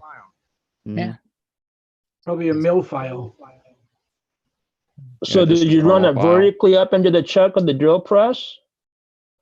Oh, let me get the picture back up. Let me see which one. What picture is that? Is it that one? Hi, Gordy. Hi, Johnny. How are you? All right.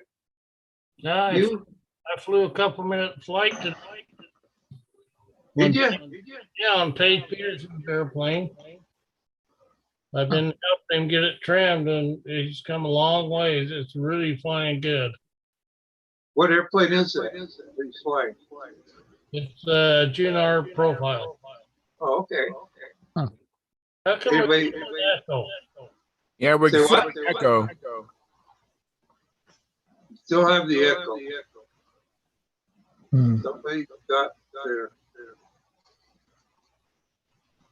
Is someone happen to have a YouTube tab open as well as the Zoom? Well, one way to find out is just one by one, turn us off. I'll just mute. Let me see. I'll just mute Gordon. All right. Is there echo gone? No. No. Ah. Is it Go Carl? ahead, go ahead and unmute yourself, Gordon. I can't unmute you.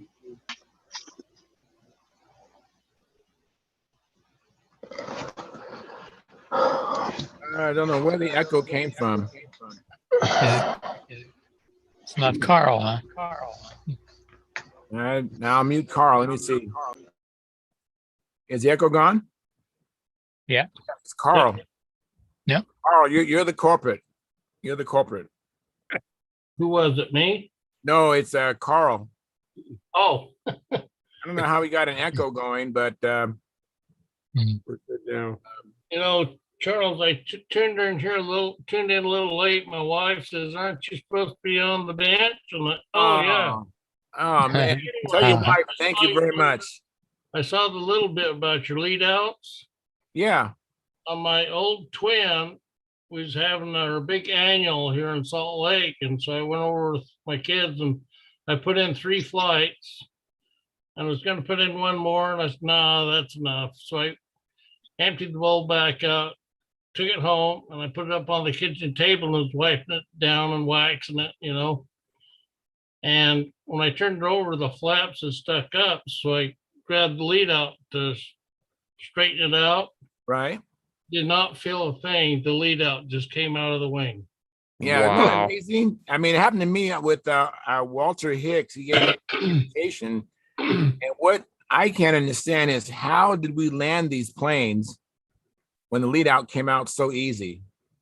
Yeah, I mean, I could, if I put one more flight, that twin had been long gone. Exactly. Exactly. I mean, that For some reason, I just emptied the bowl back in the can. And I didn't feel a thing. You think you'd feel a bump or something? exactly. And when I got the Walter Hicks invitation home, and I was just cleaning the plane like you, moving the control surface. Next thing I know, this one lead out just keeps coming and coming and coming. And, and I mean, I don't feel anything. I'm like, wow, how did that happen? Exactly. Why didn't it break on the last flight? Yeah, how did we land these planes? How did we get them down in one piece? It's My twin pulls. Oh, it'd pull your arm off, you know. yes, that's it makes you question things. It's like, how did that happen? No doubt. Well, I was very thankful.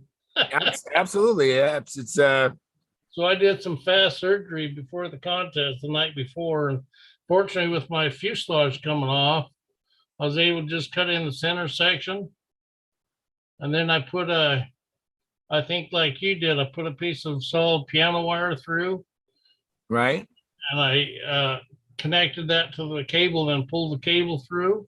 Right. Got all wrapped up, put the belt crank back in, went to check it, and somehow it went around the other lead out. Oh, no.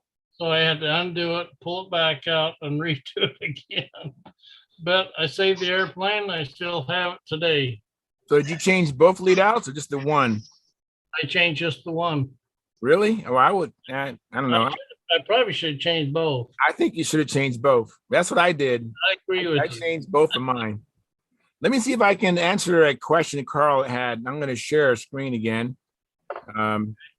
Just give me a second here. Share screen and so Carl, that's a metal file you're looking at.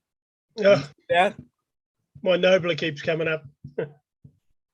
you see that? Is that you guys see the drill press? Yeah.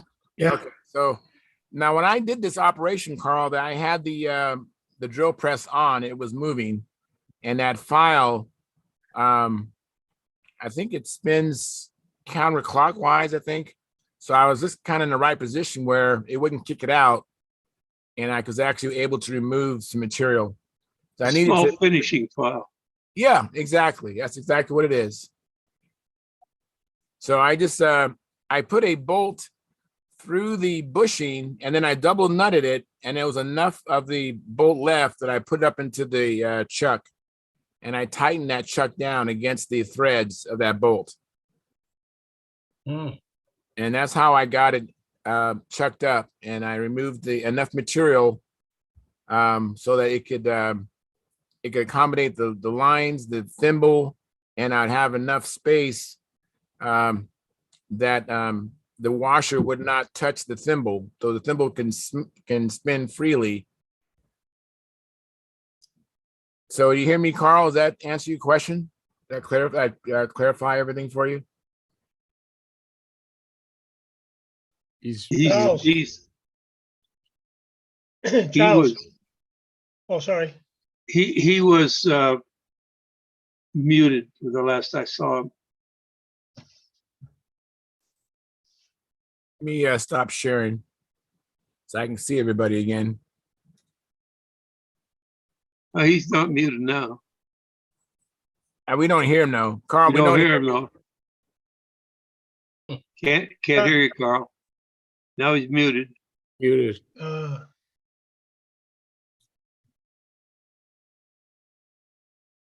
Can he hear us? Can you hear us? Shake your head.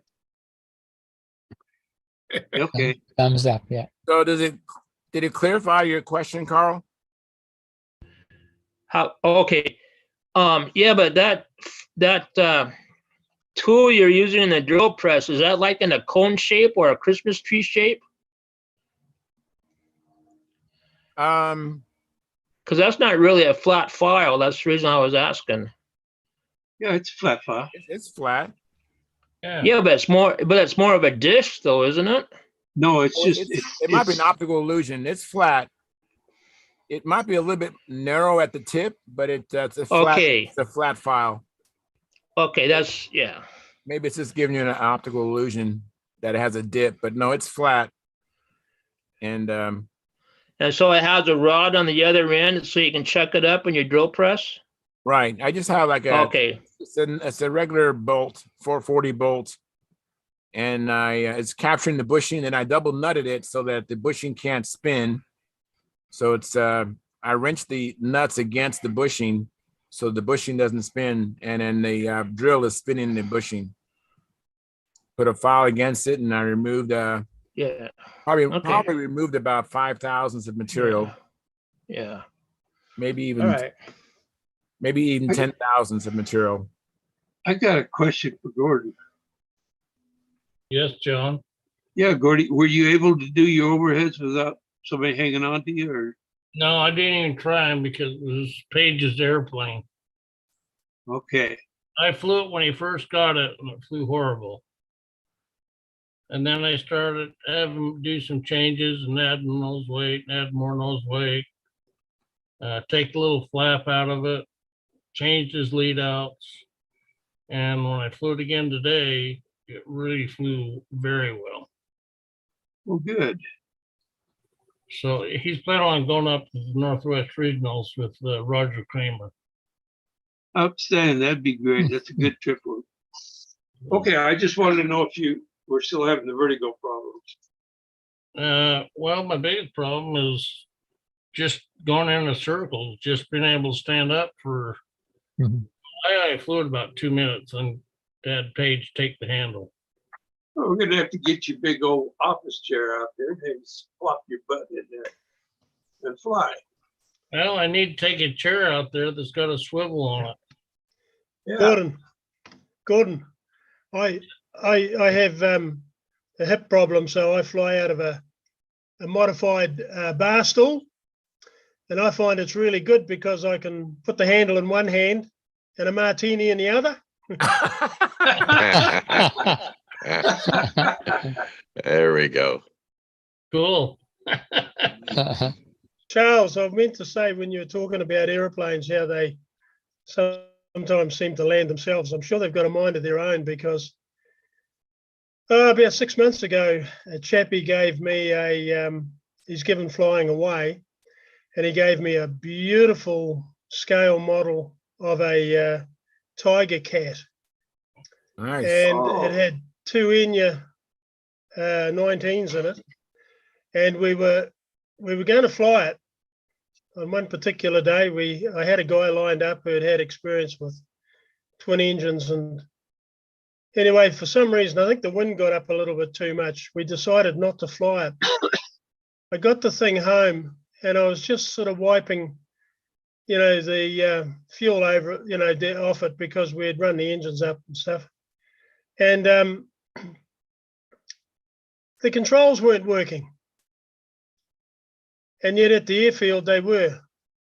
And I thought, hello, what's gone wrong? And sure enough, the push rod had let go inside the fuselage, somewhere between the tail and the bell crank, and I could hear it rattling around inside. Right. So if we'd taken off, wow, it would have just ended, and it would have been wow, total mess. So it's quite weird how that happened. Yeah. So, plane went back. I gave it back to the guy who built it. Actually, I said, "Well, look, I think this plane's trying to tell me something. You better repair it and keep it."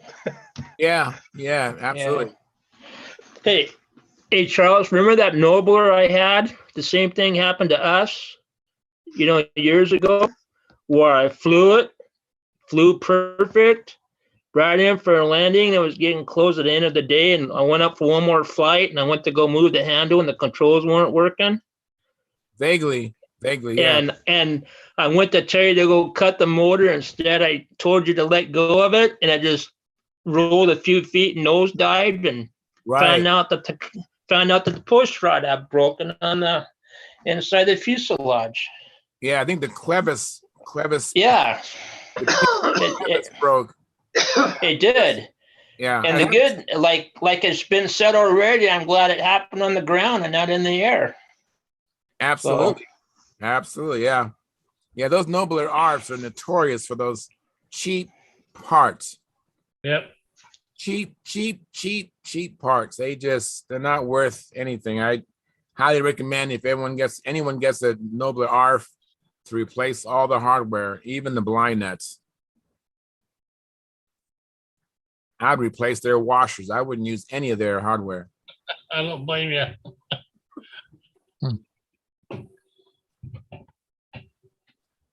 Very good. So let me see here. Timothy DeBoard. Well, actually, Paul Taylor, he says, "Hi, guys. Like provided." Thank you, Paul. Appreciate that. And then Timothy DeBoard, he's a member of our YouTube channel. Thank you very much for your support. He says, Tim from Texas, checking in. John Caradas is my kind of flyer. With the martini. I'm flattered. Hey, John. Yeah, which John? Miller. Yeah. I had a weak moment today. I told Jim he could take my Pathfinder to the Northwest Regionals. No. Oh, wow. You got to trust him a lot. Well, he's 84 now. I know. Wow. Wow. Oh, He can still fly, guys. oh yeah, he was flying it very well today. He put about 4 flights on it. Maybe Well, 5. you know, his past experiences with a Pathfinder at a contest, it ought to be nice for him to have a well-built and well-trimmed one to fly at a contest. Now this is the profile, you know. Right, I know. What color is it? I only seen your red one that you gave Howard. Oh, that was the twin Pathfinder. You have to ask Howard to pull it out. No, I've seen Howard's, but the one you gave Jim, he said, was that a twin or is that just a regular Pathfinder? Oh, the one I loaned him today? Yeah. Oh, that's a yellow one. That's a single. It's got a okay. LA 46 in it. Is that the same one that you? I saw Bart Kaplinski flying a yellow Pathfinder at Wood and Arrows last year. Yeah, that was Bart's. Okay. Mine's a lot nicer. Here in Utah, we're very in favor of yellow color because it shows up so good against trees and just about anything else. Okay. That's why my race car was yellow. At nighttime, it stood out like way above all the other colors that I raced. You know, especially when they were doing videos of it. Huh. So yellow's a good color. Hey, guys, I'm gonna drop out. Denny, see you next weekend. Looking forward to it, Steve. We'll have fun. Good night. Indeed. Hey, Safe good night. trip, my Good friend. night. Take Thank care. you. Good night, Steve. Take care. Hey guys, if you want to have a look at some lovely weather. Let me make you big. Oh, wow. Oh, it's kind of windy there. How That's much? what Canada's looking like, but that's not rain clouds there. It's smoke. Bit different to a couple of weeks ago. How Yeah. windy is that? How many miles an hour? How many miles per hour is that? The wind, Yeah. it has been blowing earlier. It was probably up high. It's doing about 30 knots. The old glider pilot in me says about 30 knots. Down on the ground, it's probably doing about a good 20, 25 knots down here at the moment in gusts. And I've got a mad dog out there, thinks it's a husky in the snow. Yeah. In the drizzle. As Len would say, it's blowing a hoolie up there, or down there. That's what it looks like. It's Yeah, I'm used definitely to blowing a miles per hoolie. hour. Well, today I'm flying. We were flying in 80-degree weather with just about a 5 to 10 mile an hour breeze. It was stunt heaven. It was really nice today. Yes. Nice. It happens. Yeah, we only waited 6 months to get it. Have you guys ever seen a guys that do the combat wings in wind like this? When their motor stops, they just kite them. They go around. Yeah. Yeah. You've seen them doing that? Gordon took his twin at the 95 Nats, and he ran out of. I don't know. Did you finish the pattern, or did you run out before the pattern was finished? Yeah. Yep. You want to tell him what you did? Go ahead, John. Well, I was trying to find out exactly why he did it. I think it was because he was a little upset. His motors quit or something. Anyway, he had to stop flying the pattern. So it was windy. It was about 20 to 30 knots. Very well. Yeah. And so he's a combat flyer. So he got this big twin that's got a wing on it, looks like a surfboard. And he goes upwind, starts doing lazy eights. And then he starts doing a bunch of loops. And then he does the final one he does is a square loop, And somebody out there yells, has to be a combat flyer. That was Dirty Dan. Dirty Dan, yeah. Yeah. Dirty Dan. I remember seeing his column in Stunt News back in the day. Yeah. The funny part, he had never met my wife. and my wife, she had only heard stories about him. And he walked up behind her, was standing in a circle with some other combat flyers, and he reached around and grabs her. And she tried to see who it is, and she can't see. And he says, "Who is it?" Little pause. "Dirty Dan." He let us go over, and he says, "How did you know that?" Yeah. But then there was a 95 Nats also where you held the outhouse door closed on somebody. Well, I thought it was Bill Biles. Well, Bill Biles and Wendy Yurtnowski, who I've never met, in person, were dressed identical. And I started my van up and saying, "Don't you dare." I was going to go park my front bumper on that door. So I jumped out and I ran over. I just gradually leaned into it. And he started to come out and he wouldn't open the door. And he started pushing and banging. He says, "Hey, what's going on out there?" Ooh, that doesn't sound like Billy. So I slowly backed away from the door. And it's Wendy Yurtnowski. "Hi, Wendy. I'm Gordon."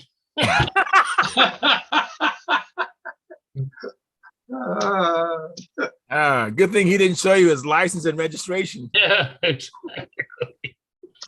And then he came over and he looked at my big twin, saw the cockpit detail. He says, "I wouldn't leave that fuselage because that cockpit might come up missing." Very, very nice. Hey, I didn't do a monologue because I was late getting started, so I know I didn't give out the information, but please like, share, and subscribe. Doesn't cost you anything to do that. That helps the analytics of the show. We're almost done. So if you're still tuned in, you obviously like the show. We have only 24 likes, and at the height of our audience, we had 32 live viewers. So please, if you haven't hit the like button, please smash that. And also consider joining. And now joining does cost. There's the first tier, first level in the tier is $4.99 a month, which I'm a member myself. There's quite a few guys here that are members. I think Gary Sinclair, Dennis Adamison, just to name a few. I might not have caught everybody who's a member. But yeah, please support us. There's no free lunch here in America. There's no free lunch in New Zealand. There's no free lunch in Canada. There's no free lunch anywhere. So please support. Please support your hobby. This is one way of doing it. Hopefully you see the value in it. And like I said, I'm doing it myself and I don't have to. Anyway, so please, it's now up to 25 likes. Thank you very much. Appreciate that. And we're going to be ending the show in like 9 minutes. Anybody have any questions in the chat box? We have a bunch of knowledgeable people here. And one dolt. If you have any questions, go ahead and fire away. Really enjoyed the show. Thank you everybody for coming in. I appreciate it.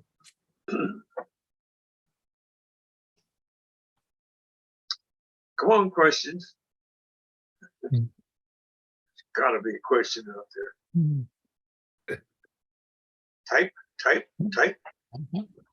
Yeah, Terry Mitchell has a lot of good questions, and he didn't ask us any questions today. Oh my goodness, Yeah, nobody's questions asking are questions. questions are good. I mean, really, you got some great people here, very knowledgeable people, and there's no such thing as a stupid question. Why does my plane try to turn itself inside out on the last corner of the square loop? The handle problem. Handle? Are you making that up, John? No, it's fact. Remember that? Remember at the one you flew at the Nats? Yeah. You could get it around the corners good because you didn't bang it as hard as I did. What does that tell you to back off a little? Well, yeah, but it's hard for you to back off when I'm that close to the ground. That's true. I think I might have been on too long of lines. I don't know. It flew really good for me there at the Nats. Yeah, it did. You'd never flown it in They gave you a, One other time. yeah, I'd go tip weight. tip weight. Too much tip weight will, especially if you're get banging around and stuff. Is it rolling out, rolling in? Can you tell what it's doing? It's like doing a lunch walk. Yeah. I've got, I built some tip weight into my Barnstormer, and last year I went and I put it on the Spectra lines, and it was flying fine before that. And I put it on the Spectra, and I try to do the climb and dive, and I hit those corners, and the doggone airplane explodes on me because the tip keeps flying. I gotta dig into it and get out the get the weight out that I built into it. So. So they think I got too much tip weight, and that could very well be. Mm-hmm. Is too much tip weight doesn't, or not enough, you would be getting warning signs all over the place, right? But too much will kind of sneak up on you. Usually too much isn't a problem. It doesn't keep you from flying the airplane, but if you hit it where you're hitting it really hard and stuff, it could start really, you get a funny roll out of it where you didn't think it should be. Especially like on the bottom, it seems that especially bad on the back bottom corner of a square loop or something like that. That's where it does it there, and the coffin corner on the hourglass. On the hourglass, yep. Yep. Take out a slug, see if it improves it. You might end up taking out a couple of slugs. Well, I'm retiring that airplane. But that's another way to fix it. I want to know, because I'm going to build another one, and if it's doing the same thing, if it does the same thing, I suspected that I had it on 67 foot center to center, which was kind of long for a 40 powered airplane, and I thought that might be contributing to it, and I suspected tip weight. I suspected a couple of things, but I appreciate your input, Denny, because that's the same problem I have on those same corners with my biplane. Yeah. The thing that gets me, and I went through the last time I was out flying with the Mobest. I mean, I flew that thing all year last year, and got some nice trophies with it and everything. The airplane flies terrific. All right. And then I flew it starting this year, and I noticed it's got a little too much tip weight in it. And I flew it, and I says, you know what? I'm not going to put up with this anymore. My second time out, I just started pulling lead out of it. And I ended up pulling about 9 grams out, which, I did that over the course of 4 flights. I mean, I had little pieces in there and stuff like that. And I just kept pulling out a little at a time, and the airplane was getting noticeably better every single time I did it. So. Very cool. I have another question, you guys. Tony Sambendetto, he's also a member of our YouTube channel. Thank you very much, Tony. Appreciate that. He says, why does my Fox 35 burp on the inverted turn? Good question. On the outside turn? Inverted. Yeah, outside turns. An outside turn. Yeah. He needs to change his tank height, if you ask me. Well, Foxes always did that, and it's only recently people started worrying about it. But I remember back in the 60s watching people fly Fox 35s, and they always did that. It had something to do with them running rich and everything like that. They didn't do it when they ran faster. Well, it does have something to do with fuel collecting in the bypasses, and there was a fix out there. I hate to recommend it because it's kind of gnarly out there, but honest to God, if you look it up on Stunthangar, look up Fox burp on Stunthangar, and you'll probably find it.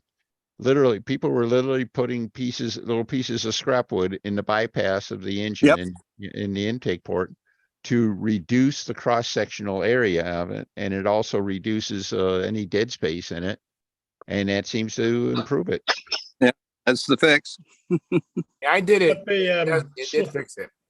Yeah. Might be a slug of gas. A slug of gas getting into the plug. Mm-hmm.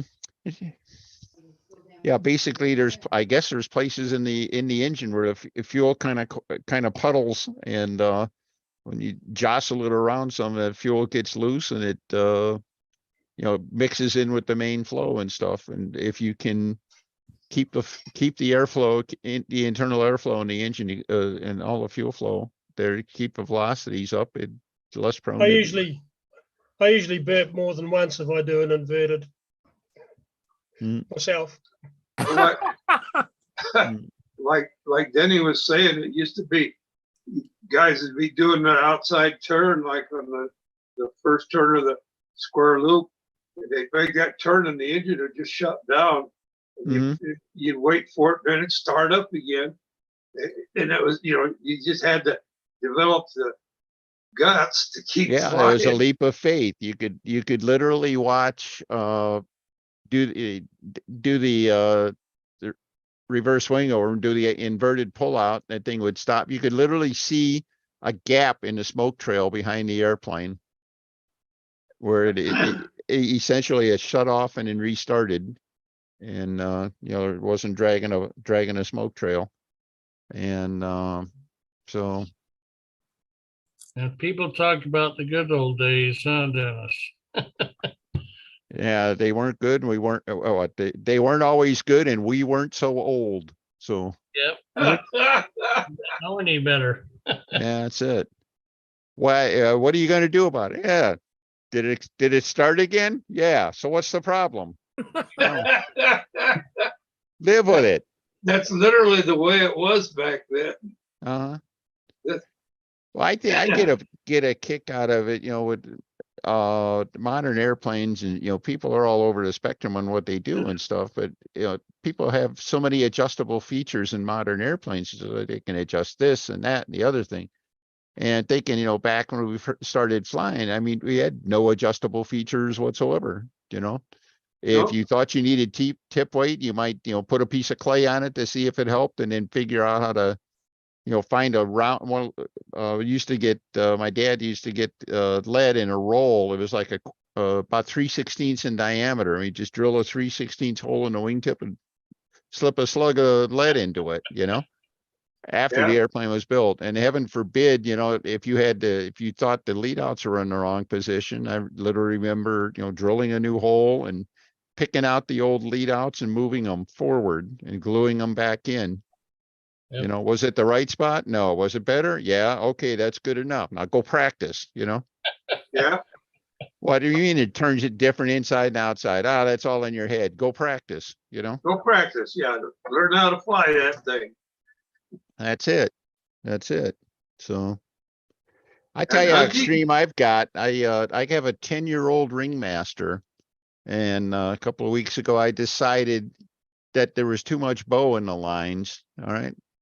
I put rudder offset and moved the lead outs on it. And a 10-year-old airplane I've been flying, every year forever. And I just as much as anything is, and it's a freaking ringmaster. All right. I mean, can you imagine the words trimming and ringmaster? They don't even belong in the same sentence, do they? I mean, it's like unless your name's Joe Gilbert. Yeah, unless you talk about polishing a turd. I mean, that's what it comes up when trimming a ringmaster. So let me interrupt. I'm going to share an image of the fix for the Fox. I found it on Stunthangar, and here it is. Oh, there it is.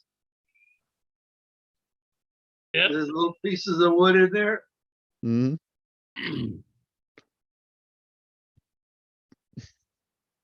Sometimes I feel lucky that I never really ran Foxes. So I only had like one airplane with a Fox in it. So, and it ran really, really nice.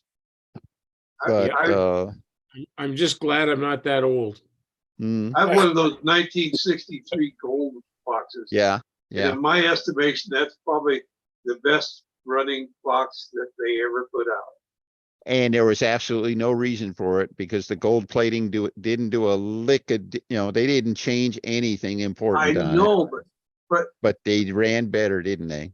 They did. my favorite fox was a gold fox. So Yeah. All righty. So anyways, I hope Tony Sambendetto got that. But he also says, I was told to put a gasket around the back plate to fill the space. Also, yes, I'm flying it just like that. It says running, but it's not a comfortable feeling. No, it's not. It's not comfortable. Try that wood in that. well, even that's a little, it could be as simple as sometimes if you can go to a hotter glow plug or use a plug with an RC idle bar on it. I think they're a little prone to stay lit a little better. Yeah.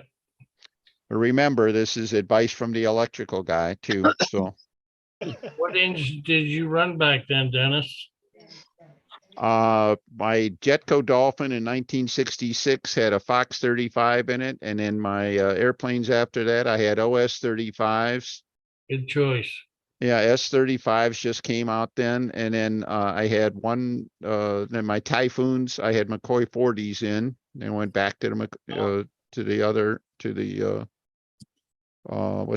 to the OS. I ran OSs for I think 16 straight years. I had like an airplane a year, and as I would, last year's airplane became this year's backup, and the new airplane went in there, and then next year, they'd do it again. The new airplane would they'd move in line.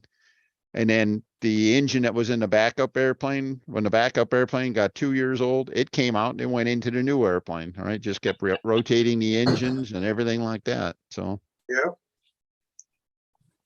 Yeah. Gentlemen, I'm going to end the live stream. I want to thank everybody for coming in. Oh, here's Howard showing. Let me Here's get an OS 35 with a champion glow plug.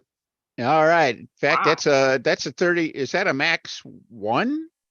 I don't know what it is. Oh. Yeah. It's before the Max 3. That's a really old one. Yeah, it's got the steel cylinder cooler. Steel fin?